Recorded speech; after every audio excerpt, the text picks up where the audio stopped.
আসসালামু আলাইকুম রহমতুল্লাহি ওয়া বারাকাতুহু। সম্মানিত দর্শক, মধ্যপ্রাচ্যে যে যুদ্ধ, ইরান এবং আমেরিকার যুদ্ধ, এই যুদ্ধ এখন সম্ভবত ফয়সালার জন্য পৃথিবী থেকে আসমানে চলে যাচ্ছে। এবং এই যুদ্ধের ময়দানে এমন কিছু ঘটনা ঘটছে প্রায় প্রতিদিন। এবং গত প্রায় ১ মাস ধরে এমন কোনো ঘটনা আপনি যদি দেখেন, একটার সঙ্গে অন্যটা মিলাতে পারবেন না। যখন যুদ্ধ শুরু হলো তখন দম্ভ ভরে আমেরিকা এবং ইসরায়েল বলল যে এই যুদ্ধ বড়জোর ৪৮ ঘন্টা চলবে। আন্দোলনের লড়াই সংগ্রামের যে মাঠ আর যুদ্ধের মাঠ এক নয়। পৃথিবীর যত সব ডিসাইসিভ ব্যাটেল, এই সকল ডিসাইসিভ ব্যাটেলগুলো ১ দিন, ২ দিন, ৩ দিনের মধ্যেই কিন্তু নিষ্পত্তি হয়ে যায়। কিন্তু যে যুদ্ধ প্রলম্বিত হয়, দীর্ঘমেয়াদে হয়, সে যুদ্ধে সবসময় আক্রমণকারী পরাজিত হয় এবং যারা আত্মরক্ষা করে তারা বিজয়ী হয়। আবার আমি বলছি, সিদ্ধান্ত গ্রহণমূলক যে সকল যুদ্ধ, যেগুলোকে বলা হয় ডিসাইসিভ ব্যাটেল, এগুলো ১ দিন, ২ দিন, ৩ দিন এর মধ্যেই নিষ্পত্তি হয়ে যায়, জয় পরাজয়। কিন্তু যে যুদ্ধ প্রলম্বিত হয় ১ মাস, ২ মাস, ৩ মাস, ৪ মাস, ৫ মাস, ৬ মাস, ১ বছর, ১০ বছর, এই সকল ক্ষেত্রে আক্রমণকারীরা পরাজিত হয় আর আত্মরক্ষা যারা করে তারা সবসময় বিজয়ী হয়।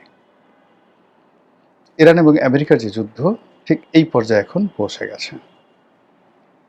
ইরানের যে আত্মরক্ষার বা বেঁচে থাকার আকুতি, টিকে থাকার যে প্রাণান্ত চেষ্টা, তার সঙ্গে ওই ভূখণ্ডের যত প্রাণী আছে, মানুষ এবং অন্যান্য প্রাণী, তারা প্রকৃতিগতভাবে একজন আরেকজনের সঙ্গে কাঁধে কাঁধ মিলিয়ে আমেরিকার বিরুদ্ধে লড়ছে আর আমেরিকা ইসরায়েলের বিরুদ্ধে দীর্ঘশ্বাস ছাড়ছে। চোখের সামনে সবকিছু জ্বলে পুড়ে ছারখার হয়ে যাচ্ছে। হাজার হাজার নয়, লাখ লাখ ভবন ধ্বংস হয়ে যাচ্ছে।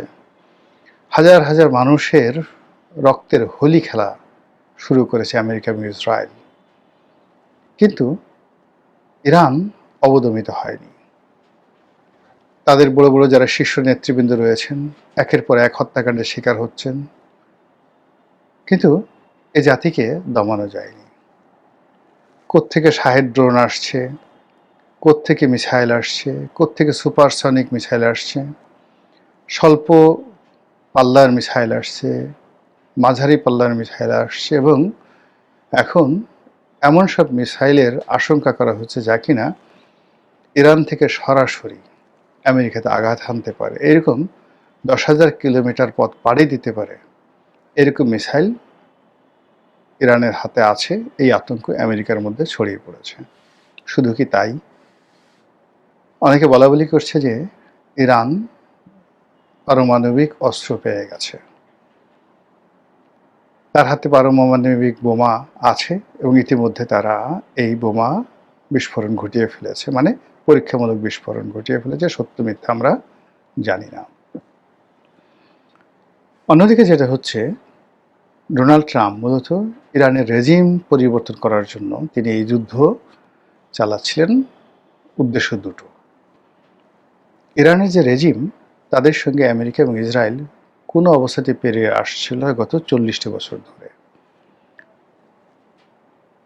কূটনীতিতে, অর্থনীতিতে, সামরিক প্রজ্ঞায় এবং মধ্যপ্রাচ্যে আধিপত্য বিস্তারের ক্ষেত্রে ইরান যে কৌশলতা অবলম্বন করে চলছিল, তার সঙ্গে এই দুটো রাষ্ট্র, সাম্রাজ্যবাদী দুটো রাষ্ট্র পারছিল না।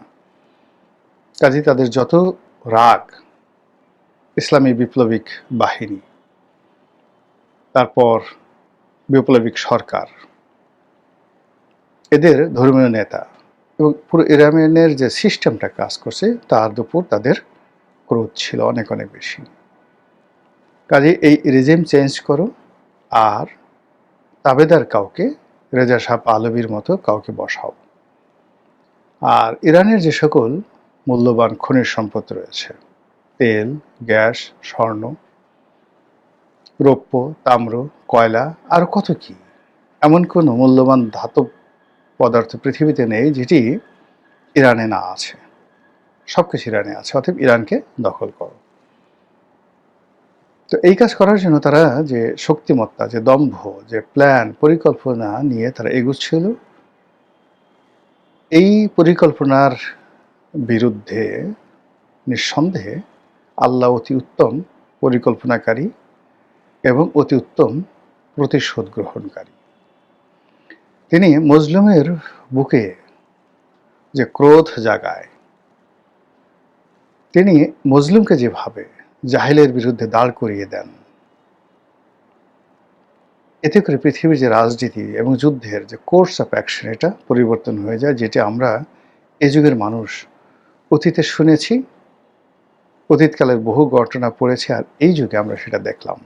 অবিশ্বাস্য ইরানের পারঙ্গমতা, ইরানের সফলতা এবং টিকে থাকার যে লড়াই, এবং প্রতিপক্ষকে যেভাবে নাস্তা নাবুদ করে সারা বিশ্বকে তাক লাগিয়ে দিয়েছে, সেটি আমাদেরকে যার পরনাই আশ্চর্য করে তুলেছে।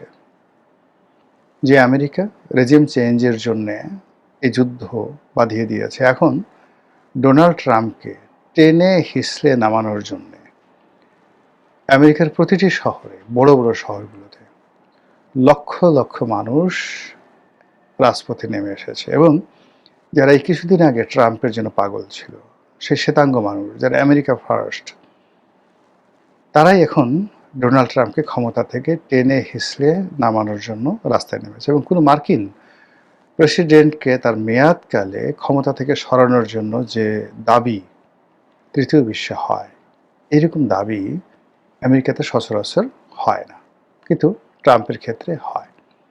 আমেরিকাতে বড় জোর আইনগত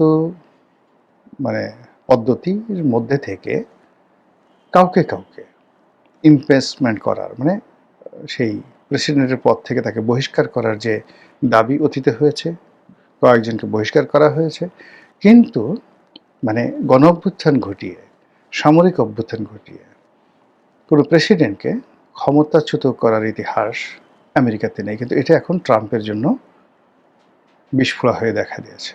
এবং আমেরিকাতে যদি বাংলাদেশের মতো এরকম গণ অভ্যুত্থান হয়ে যায়, শ্রীলঙ্কার মতো হয়, পাকিস্তানের মতো হয়, যেখানে তারা ডিপ স্টেট পলিসির মাধ্যমে অনেক খেলাধুলা করেছে, এটা এখন তাদের জন্য বুমেরাং যদি হয়, তাহলে তোমারে বুদ্ধি বেজে গোকুলে বাড়িছে সে, বা অন্যের জন্যে কবর খুঁড়লে সেই কবরে নিজেকেই মরতে হয়।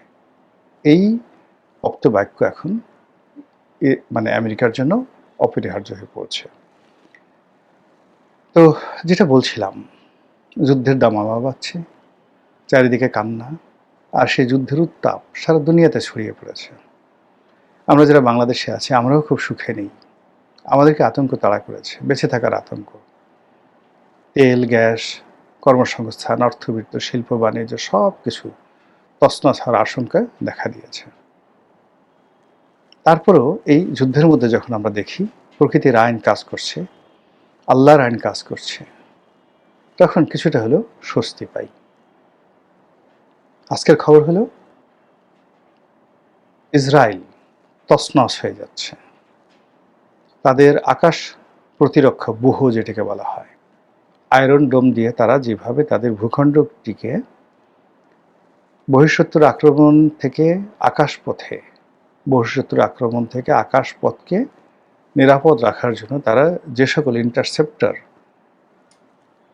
মোতায়েন করেছে, অটোমেটিক ক্ষেপণাস্ত্র, automatic drone, automatic fighter plane, এগুলো সব তারা তাদের সীমান্তে মোতায়েন করেছে। ফলে আপনি যে কোনো জায়গা থেকে যদি একটা তীর ছুঁড়েন, একটা গুলি ছুঁড়েন, একটা বন্দুক ছুঁড়েন, একটা প্লেন যদি সীমান্ত দিয়ে অতিক্রম করতে চান, একটা টর্পেডো ছুঁড়েন সমুদ্র থেকে, একটি যাকে বলা হয় ক্ষেপণাস্ত্র ছুঁড়েন, ওটা অটোমেটিক সীমান্তের কাছাকাছি আসার সঙ্গে সঙ্গে ইন্টারসেপ্ট থেকে যে অস্ত্রটি দরকার সেই অস্ত্রটি গিয়ে সেটা আকাশে ওটাকে শেষ করে দেবে। এই যে ব্যবস্থা, পৃথিবীর মধ্যে সবচেয়ে সুরক্ষিত ব্যবস্থা ইসরায়েলে ছিল, এবং এটার নাম তারা দিয়েছিল আয়রন ডোম। পুরো ব্যবস্থা ভেঙে পড়েছে। এখন অনায়াসে শুধুমাত্র যে ইরানের ক্ষেপণাস্ত্র ঢুকতে পারছে তাই নয়, হুতিদের ক্ষেপণাস্ত্র, এরপর হিজবুল্লাহর ক্ষেপণাস্ত্র অনায়াসে ইরানের আকাশ থেকে নয়, অন্যান্য দেশ লেবানন থেকে, ইয়ামেন থেকে সেইগুলো ইসরায়েলের আকাশে প্রবেশ করে তছনছ করে দিচ্ছে ইসরায়েলের সব কিছু। প্রথম দিকে যুদ্ধে হিজবুল্লাহ জড়ায়নি, হুতিরা জড়ায়নি, এখন তারা সরাসরি জড়িয়ে গেছে এবং ইসরায়েল তার স্থল বাহিনীকে তারা লেবানন অভিযানে পাঠিয়েছে এবং আপনারা জানেন যে অতীতকালে এই কাজ করে তারা যথেষ্ট সফল হয়েছিল। তারা একবার সিরিয়ার সাথে যুদ্ধ করেছে, লেবাননের সাথে যুদ্ধ করেছে, মিশরের সাথে যুদ্ধ করেছে, ফিলিস্তিনের সাথে যুদ্ধ করেছে, জর্ডানের সাথে যুদ্ধ করেছে এবং প্রায় সবার ভূমি তারা দখল করে নিয়েছিল। পরপর 4টি যুদ্ধ হয়েছে, আরব ইসরায়েল যুদ্ধ। কিন্তু এবার মনে হচ্ছে যে ইসরায়েলের বাহিনী যে ঢুকলো তারা আর বোধ হয় লেবানন থেকে ফিরে আসতে পারবে না। ইরানের সেনাবাহিনীর যারা মুখপাত্র তারা বলেছেন যে যদি আমেরিকান সৈন্য আসে তাদেরকে কেটে কুটি কুটি করে সমুদ্রে ফেলে দেওয়া হবে হাঙ্গরের খাদ্য হিসেবে। বোঝার চেষ্টা করুন যে হিম্মত তাদের কোন পর্যায়ে পৌঁছে গিয়েছে। তো যেটা বলছিলাম, এখনো পর্যন্ত যুদ্ধ আকাশপথে আছে, এখনো পর্যন্ত যুদ্ধ সমুদ্র পথে আছে এবং সেখানে ইরানের যে পারঙ্গমতা এবং তাদের যে সকল প্রক্সি গ্রুপ রয়েছে, হুতি এবং যারা হামাস এখনো যুদ্ধে আসেনি, হুতি এবং হিজবুল্লাহ, তারা যে সাহস দেখাচ্ছে, শক্তি দেখাচ্ছে, পুরো ইসরায়েলকে তছনছ করে ফেলছে। একদিকে ইরান থেকে আসছে, অন্যদিকে হিজবুল্লাহদের যে বিভিন্ন যে ঘাঁটি আছে, বিশেষ করে লেবাননে যে সকল ঘাঁটি আছে সেখান থেকে যেভাবে উপর্যুপরি আক্রমণ হচ্ছে, আবার অন্যদিকে ইয়ামেন থেকে যেভাবে হুতির আক্রমণ চালাচ্ছে, এই ত্রিমাত্রিক আক্রমণে ইসরায়েল তছনছ হয়ে যাচ্ছে এবং তাদের যতটুকু সামরিক শক্তি আছে সেগুলো দ্রুত নিঃশেষ হয়ে যাচ্ছে।